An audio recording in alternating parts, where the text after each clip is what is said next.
Section 5. Other factors. Now that we have outlined most of the technical and physical factors required to begin point work, we must also discuss other factors that contribute to a dancer being ready to go on point. First, age. The ideal age range of starting point is between the ages of 11 or 12. Since everybody is different, this isn't decided across the board by a certain grade level or in comparison to others. It's decided on an individual basis. This is because we need to make sure the dancer has the proper bone maturity, flexibility, and muscle development. Parents and dancers should do the appropriate research to know what they are getting themselves into with going on point.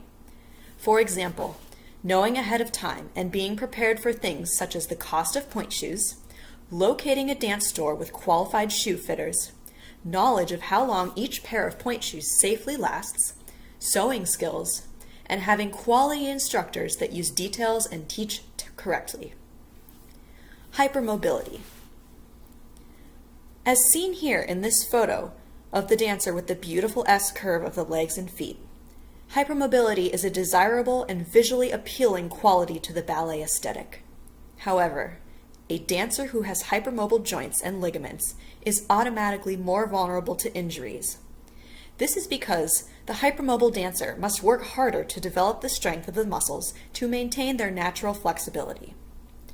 Each dancer needs to become aware of their own body, whether their ligaments are tighter or looser, or if they're hypermobile or more tightly bound in their joints.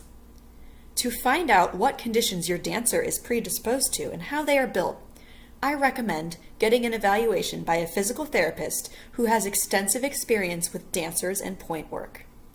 Point is a very sophisticated level of dancing and must be done correctly from day one, or else serious injuries can occur. Height and weight. There's no set height that is safe, but parents and teachers need to watch the child's growth. Around the age of 12 to 13, puberty and growth spurts begin. During this time, the growth plates become vulnerable.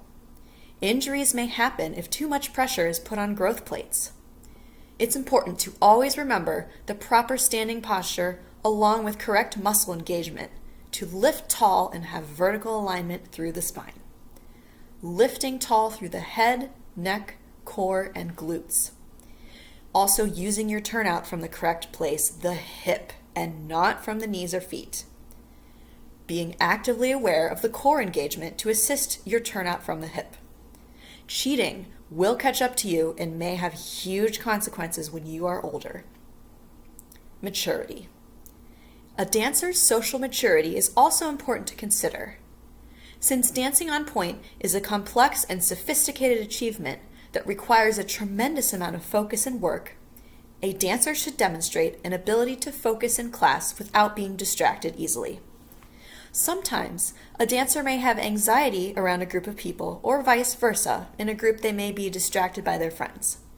In either of these situations, supplemental private lessons may benefit the student on a different level, so they can build the fundamentals in an effective way in addition to their regular classes.